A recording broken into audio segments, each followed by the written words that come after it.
Abans vivía en 1000 kilómetros, pero las cosas cambian. Ahora soy un padre. Siempre importa en teu cor. Tinc un regalet. Això m'ho va donar el teu pare i ara jo te dono a ti. Es muy especial, es por protegerte de lo que está por venir.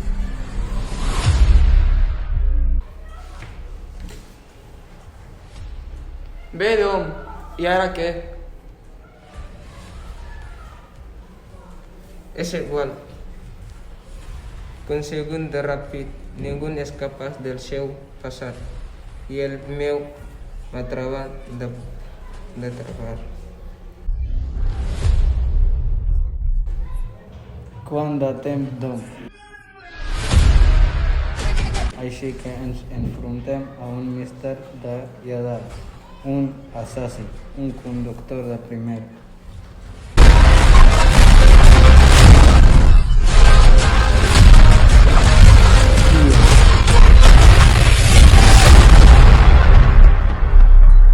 Jacob es el germà de Dom.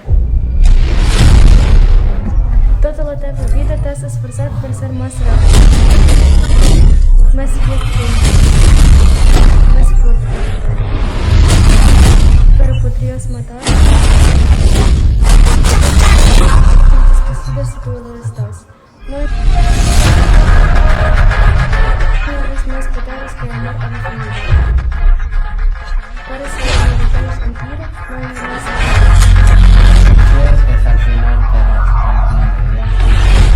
Sap que anirà fent.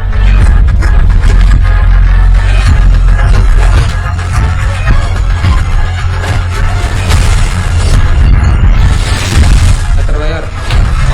Diuen que això no és un Pontiac ferotge i llegat a un motor de coet. Impressionant, potser. No, això no és impressionant. amb crema al cul!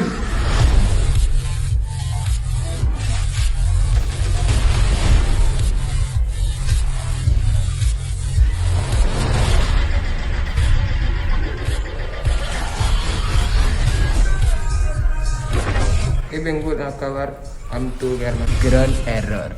Aquest és el meu món.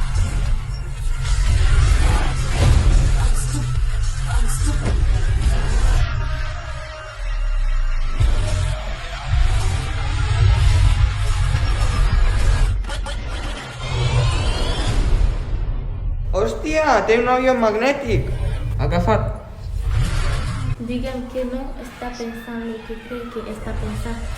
No ho sé. Oh, hòstia, no.